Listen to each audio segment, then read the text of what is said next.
Good evening. Welcome to the New Ulm League of Women Voters Candidate Forum featuring the candidates for Minnesota House District 15B primary election. My name is Linda Heine. I'm a member of the New Ulm League of Women Voters. I'm moderating the District 15B House Candidate Forum, which is designed to educate voters in preparation for the primary election. The primary election will be held on August 11th, 2026. The League of Women Voters is a local, state, and national nonpartisan volunteer group. We encourage informed and active participation of citizens in government, and we influence public policy through education and advocacy. Our event tonight is designed to educate the voters about the relevant views of these candidates. Tonight's candidates will answer questions presented from audience members and the League of Women Voters pursuant to a nonpartisan, unbiased, and impartial format established by the League of Women Voters of Minnesota. Our purpose is to facilitate an opportunity to hear the candidates discuss the issues of importance to the public in this election. We are so grateful for our media partners. The New Ulm Journal is covering the event. In addition, we are broadcasting live on New Ulm Community Access Television. The event will be available on demand on the City of New Ulm YouTube channel, accessible at the New Ulm, City of New Ulm website. NewCat will be rebroadcasting the event periodically until the election. We have several questions tonight for the candidates that were submitted by members of the League of Women Voters, and we are continuing to take questions for the viewing audience, and you can send in a question in writing to our website, or excuse me, by email to LWV-New Ulm. That's LWVNEWULM at lwvmn.org. We will continue to accept questions also from members of the audience who are here at New Ulm City Hall. All questions are submitted in writing, and the questions are screened by the League of Women Voters. We have given each of the candidates 2 questions in advance. All the rest of the questions they will be hearing for the first time tonight.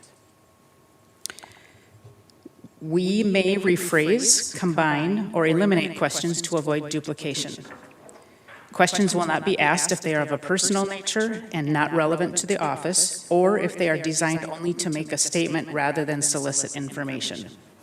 Our intention in screening questions is to select questions that represent the interests of the person who submitted the question. We often receive more questions than we have time to submit. If someone has submitted a question that they don't hear tonight, please contact the candidates directly to make sure that your question is answered. Before we begin, I want to explain why tonight's forum is a little different than what we often see for the League of Women Voters, in that we have only candidates from the Democratic Party. This, as I said earlier, League of Women Voters is a nonpartisan organization. However, the League focuses on races that are local, and we only provide forums for contested races. This race is for the primary. The primary election is held for the purpose of determining who's on the on the ballot for the general election. The Republican candidate for this seat was chosen by the Republicans at their convention, and there's not a contested primary for the Republican candidate. There are 2 candidates from the Democratic Party who are vying for the same spot on the ballot, and that is why we have offered this forum, so to educate voters, to help them choose who they'd like to represent the party. The Republican candidate is Jerry Tice, and she has been invited, as have both of our gentlemen here tonight, to the next candidate forum that we will hold for this event, this race, and that will be on October 7th. The winner of this, between these 2 candidates, the successful candidate at the primary will sit here on October 7th with Ms. Tice, and then we can discuss the general election at that time. The procedure that we follow begins with asking each candidate to introduce themselves and give a short statement. They'll each have 2 minutes for that. After the introductions, we will start with questions, and then we allow 1 minute to respond to questions. I will alternate the order, who goes first, in the questions that I ask. The candidates will have the opportunity twice tonight, if they wish to present a rebuttal to their opponents answer. The rebuttals will be 30 seconds, and they will exercise those rebuttals by showing me their rebuttal tickets, so that we know that they're choosing to exercise a rebuttal. At the end, we will allow the candidates each 2 minutes for closing remarks. Let's see, that's our procedure. That's everything. We ask the audience members to please hold your applause and refrain from reacting. We kind of want to keep things moving along so that we can get to as many questions as possible. We know everyone is here because they're interested in becoming informed about these candidates' positions on as many issues as possible. And so we ask that all of us respect the process by listening respectfully. I also mentioned, of course, that the candidates are being timed. We have timekeepers who will be flashing signs to them so they know how much time they have left as they're answering their questions. And we usually hold our candidates accountable and require them to respect those limits. I think that's it for explanation of who we are, what we're doing, and why we're here. So we can go ahead and begin with the opening statements, and we'll start with Keith Clowder with the opening.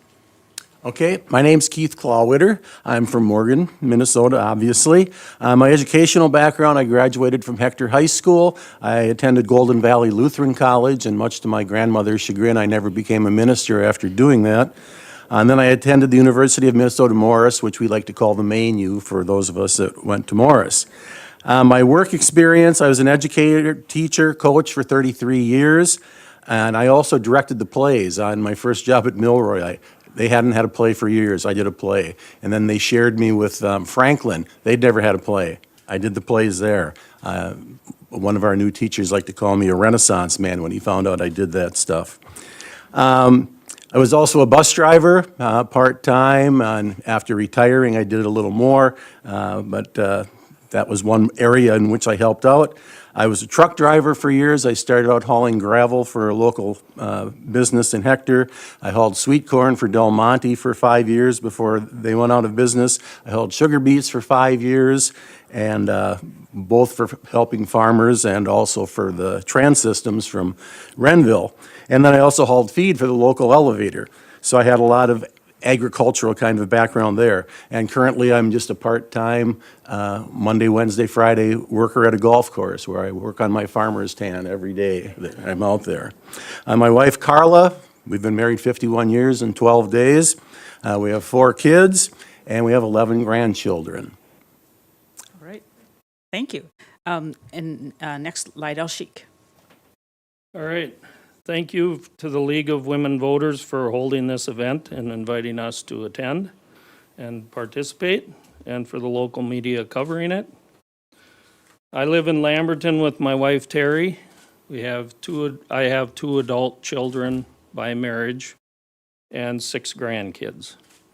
I own Sleepy Eye Lanes in Sleepy Eye, Minnesota, and also Lamberton Lanes in Lamberton, Minnesota. So I have businesses in both counties. Sorry, Blue Earth, don't have one there, but I served 6 years in the Minnesota Army National Guard, long time ago, and am a member of the American Legion. I did 4 years on the Lamberton City Council, and then I'm in my 4th term or 8th year of being the mayor of Lamberton also. I'm the president of the Fannie S. Gilfillan Board, which, if everybody isn't familiar, it's kind of a charity board that we use the proceeds that we have to help people pay medical bills. I'm running because I think state government simply needs to work better than it is. And that's my main thing right now. And I think we need to be prepared for continued funding cuts from the federal government as we go forward.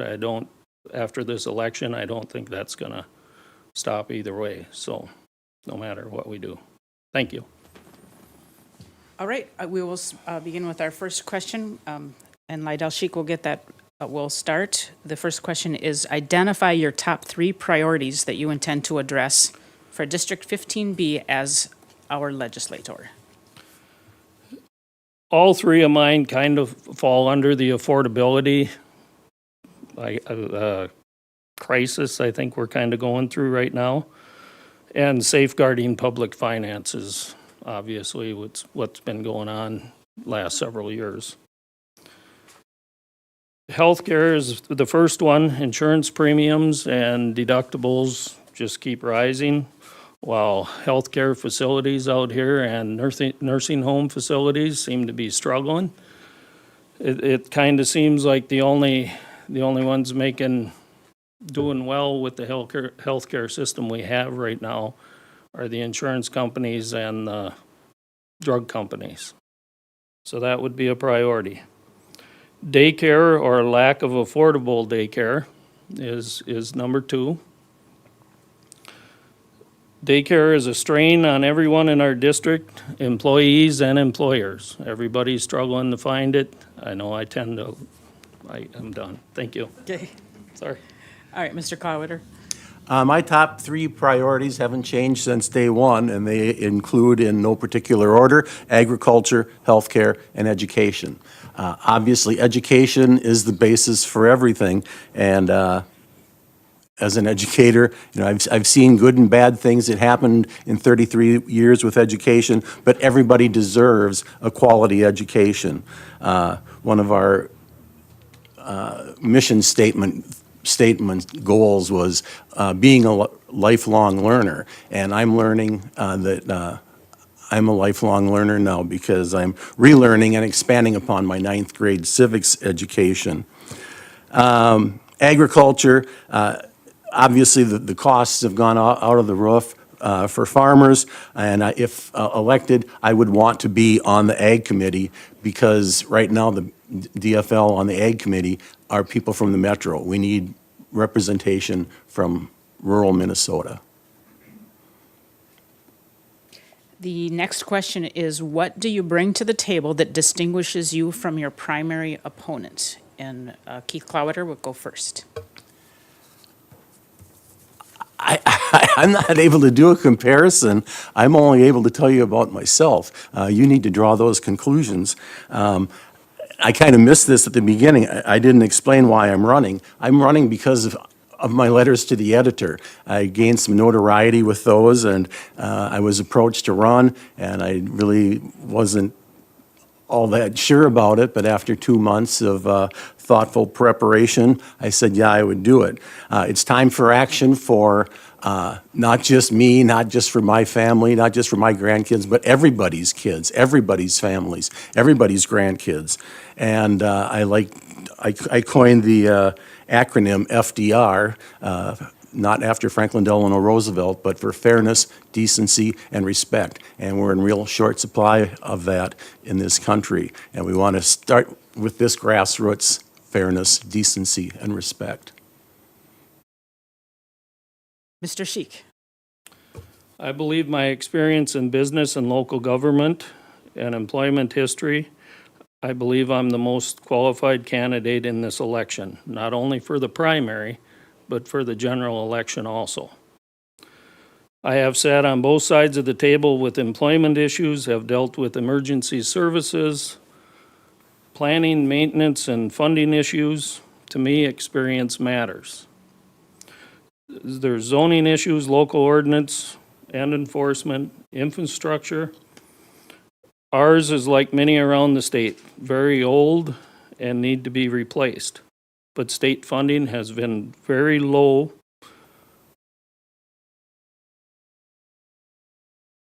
Brown and Redwood counties have been, in my opinion, and Blue Earth, Western Blue Earth has been very underfunded, especially when it comes to like bonding bills. They seem very slow. Our third question, and I'll let you start, Mr. Sheik, would be, how would you describe the constituents of District 15B?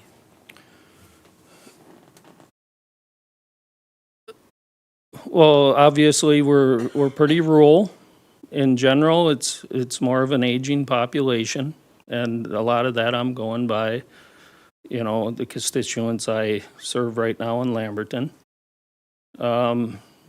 they pay attention to what's happening in the area. They're very concerned about property taxes and affordability. And it's a very red district. So to win as a DFL party, we're going to need somebody very qualified and dedicated to run this election. Mr. Cloudwater?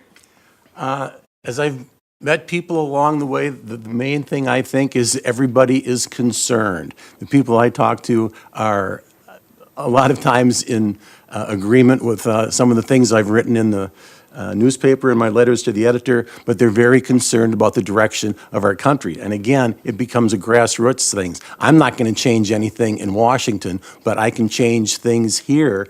And like with agriculture, I've been out visiting with farmers and, finding out what they need. I made a trip on last Thursday to Canby to talk with the president of Minnesota West College, and he was telling me all the things that they're doing to help, not just the community college system, but also the communities in which they serve, and it becomes a partnership, and we need to have that to get to where we want to go. Our next question is, what guidance, if any, would you accept from your party in making decisions on behalf of District 15B? And Mr. Cloudwater, you would be first with that one. Well, obviously, the party is important, but I think more than the party, it's the people you represent. I mean, too often we have, people taking their oaths of office and ignoring the people and only thinking about the party that they feel they're beholden to. So I've got a staff of experts, starting with my wife, who was the mayor of Morgan for 6 years. I have a daughter who is a former teacher of deaf and hard of hearing, American Sign Language interpreter. I have a son who's an owner and pilot for his own drone company, who's kind of a business guy. I have a daughter who's a part owner of a CPA firm. She's an auditor of nonprofits, and she's an ethics guru. That's a pretty important one, I think. And my youngest son is a part owner and manager of a local bar and restaurant, and when it comes to human relations, he's an expert on that. I have a mother-in-law who's 95 years old, the matriarch. Again, what guidance, if any, would you accept from your party in making decisions on behalf of District 15B? Mr. Sheik. I would certainly listen to them and their opinion, but in general, I would do exactly what I've done for the past 12 years on city council and mayor, is I would do what I feel is the right thing to do and what I believe is the right thing to do for the people I represent. How do you intend to make a difference as a representative of District 15B? Mr. Sheik. Well, I think the main thing is, as I've been to the state capitol several times looking for money for infrastructure projects and stuff. And when you meet with, we've always had a Republican delegation up there. And when you meet with them, the main thing they always say during those meetings is, the DFL party in Minnesota is ran by the metro area. And that's almost always happens. So maybe it's time we send somebody from out here to help form that caucus or whatever you call it, I guess. So, Mr. Could you repeat the question, please? Sure. How do you intend to make a difference as a representative of District 15B? Well, I would like to think that I would be available to everybody in the district. And as I said, I've been doing a lot of that, traveling to Canby and going out and meeting with farmers, not just former students who are farmers, but other farmers as well. And you've got to stay connected to those people. You got to listen to their concerns. And that's what I would do. And like I said before, getting on the Ag Committee would be a big step in the right direction, because we're not being represented by people from the metro when it comes to things happening in rural Minnesota. All right. Domestic violence, dating violence, sexual assault, and stalking continue to plague our community. What actions do you expect to take as a legislator to increase safety to potential victims of these crimes? And we'll start with you, Mr. Clawwitter. One of my daughters was a victim of such an attack, and I didn't recognize her when I saw her the first time. So, yeah, we need to do things to, the recidivism is rampant. You can't just turn people back out on the streets and think that they're going to be rehabilitated after a short stay in jail. We need more mental health kinds of things, and yeah, it's a problem, and you can't just, look the other way and ignore the obvious crimes that have been committed and just blaming the victims or however they want to do that. It's just not right. Mr. Sheik. I think in general, we need to support them in every way possible, and we need to make sure that the laws support them also, and that there's punishment and, quite frankly, confinement if that's what needs to be done. And it's very important. Like you said, it's getting worse, and our justice system has kind of seemed to have backed off on mental illness, and we need to address that. That's a lot of what it is, I believe. So that's. Do you believe existing public transportation options in rural Minnesota adequately meet the needs of our rural citizens? If not, how do you propose to increase availability of public transportation in rural areas? That would be you, Mr. Sheik. I don't think it's maybe as good as it can be. I do see, and I don't know even what the buses are called. I know it used to be called like Western Community Action, and I'm not sure if that's still the thing. I do see them out there. I tend to drive a lot around the county's areas, and I know they're out there. Quite frankly, it's not something I've had to use, so I'm not real sure. I know there's handy van services and stuff like that in the area too, and I'm just, quite frankly, really not familiar if they're covering the entire need or not. I actually worked for Western Community Action and drove bus for several years. I was just a part-timer, but filled in more when they needed me, and now it's UCAP. And it was a very rewarding job to, help these people that needed the transportation, whether they were in wheelchairs or ambulatory. It was nice to serve them. And I forget what the cost was. It was maybe $2, and then during COVID, they waived the fee. And I wanted to go back and talk to the people in the office to see what exactly has happened with, their budgets and stuff, with all the cuts that have been made, to see if they're still able to provide the service that they were providing. What issues do you see as priority concerns to our agricultural community, and how can the legislature address these concerns? That would be you, Mr. Clawwitter. Well, we can't solve the big problems because those are being dealt out by Washington, but we can do, things like beginning farmers, having tax credits or relief for them to get started in farming. We can't just have these Band-Aids that keep getting slapped on every time a crisis arises. I mean, there's got to be some consistency, some kind of format where they can actually make a living wage and not have to rely on the government to bail them out. Okay. Mr. Sheik? Yeah, I actually sat down with a farmer maybe a week ago and asked him that specific question. And he kind of gave me the same answer that Keith gave right there, is unfortunately there isn't a lot we can do in state government to help them. The federal government is kind of the one making a mess of things right now. But the one thing we can do is try to do a little property tax relief if possible. That's a big burden on them, and that's about it.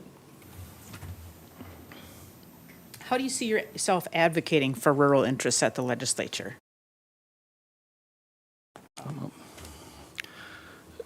I think the Agriculture Committee would be a good place to be. Again, you know, we're out here. I live in Lamberton. Our couple biggest industries, you know, we've got a nice school there, but Meadowland has got their headquarters there, which is clearly an agriculture group. And then High Water Ethanol is right outside of city limits also. And so agriculture is a very important aspect of being the mayor of Lamberton too. We deal with a lot of things, including having one of our intersections. We got 2 entrances to town, and they load a lot of grain trains in Lamberton, and we deal with having one of those closed quite a bit while they're doing that. And it's life in an agricultural town, so. Mr. Cloudwater? Again, being on the Ag Committee would be big. We need to have a direct voice for the, you know, most agricultural dependent part of Minnesota that we are. We need some kind of protection in the markets, improving access to credit, as I said, with, well, not just for beginning farmers, but, you know, credit as far as with, you know, the skyrocketing fuel prices and fertilizer prices. You know, we're starting to see one good thing that happened just last week with the opposing the corporate monopolization with the settlement that they had with John Deere to finally get farmers to be able to fix their equipment without having to go through John Deere and having that monopoly. And the monopoly part of it is the monopolization of the land. You know, who's buying up all the land and inflating these land prices? There's got to be some kind of control so that farmers are actually on the land and not some big corporation. How would you work to increase employment opportunities for your constituents? Mr. Cloudwater? I'm sure there are programs available to help people to get started.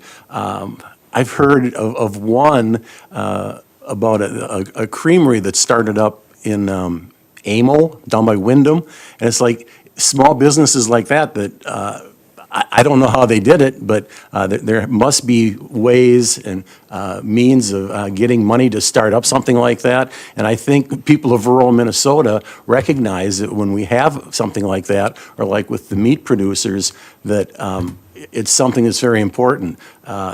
Somebody called me about, they had lost their meat producer down by Northfield and by Forest Lake, and they were wondering if they could get their meat processed out here. So, yeah, there is a need for these things, and I think if we can help them to get started, we just need to find what paths are available. Mr. Sheik? Well, I sit on the Lamberton EDA board also. And we ask that question at absolutely every meeting. What can we do? And some of it's twofold. You know, we've got a couple good employers in Lamberton, but then it comes down to housing. You know, if a house goes up for sale in Lamberton, it's usually sold within probably a week, and we just don't have housing inventory. So we need some affordable housing, and that needs some work, and we need some bridge elder care also. We have a nursing home, but when people go to an assisted living, it's usually out of town and they never come back. And those would be great jobs to have in Lamberton also. So. This is actually our last question, and it might not even take you too long to answer. What are the 3 news sources you consult most regularly? I'll start with Mr. Sheik.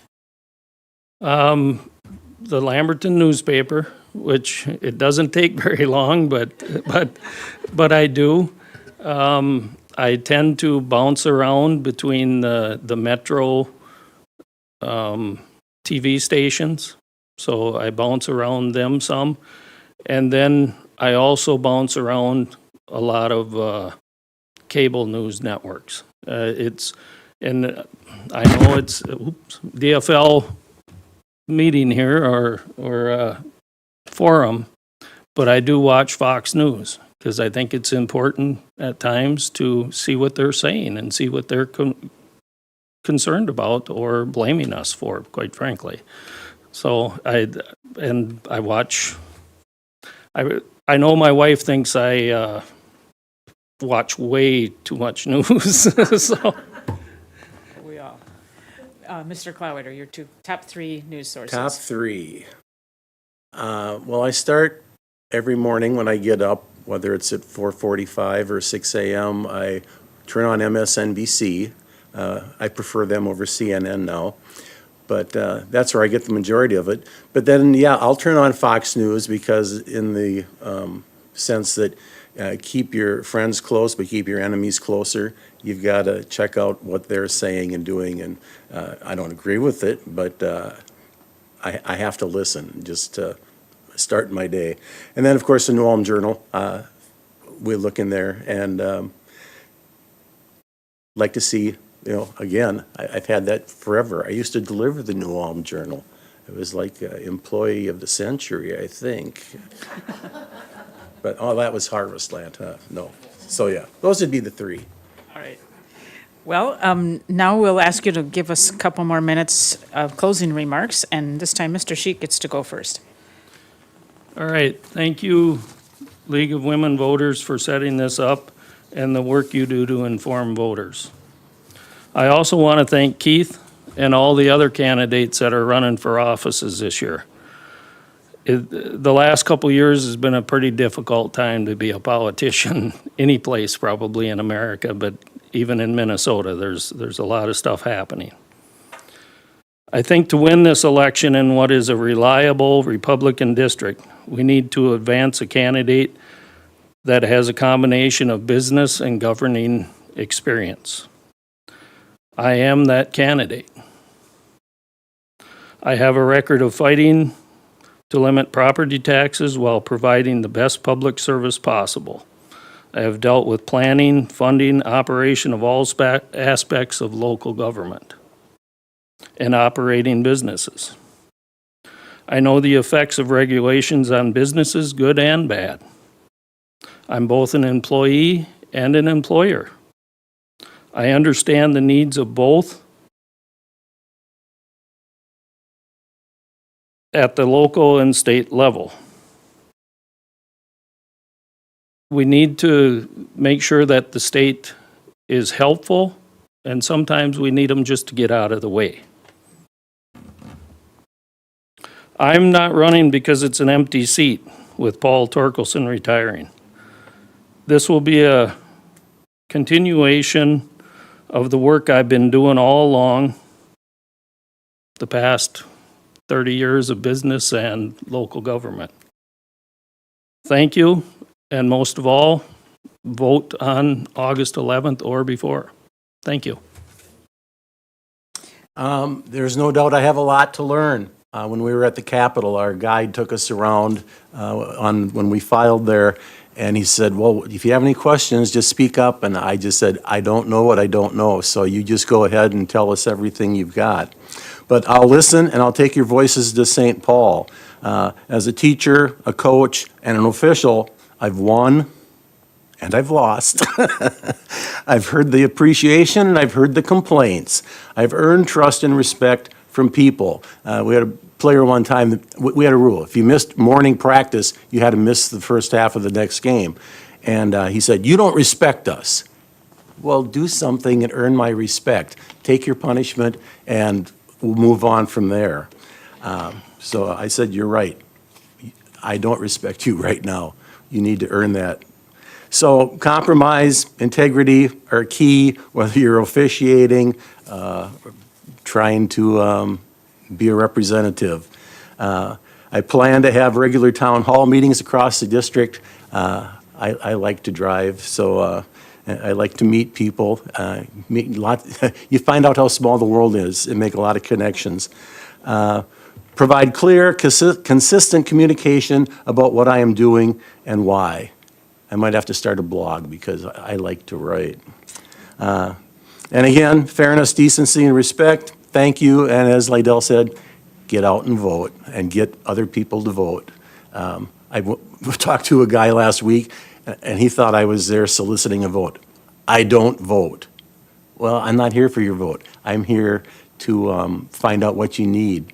And he says, well, government, I don't trust government. All they do is give money to people, and then they don't want to work. So you meet all kinds out on the campaign trail. Thank you. Let's give go ahead.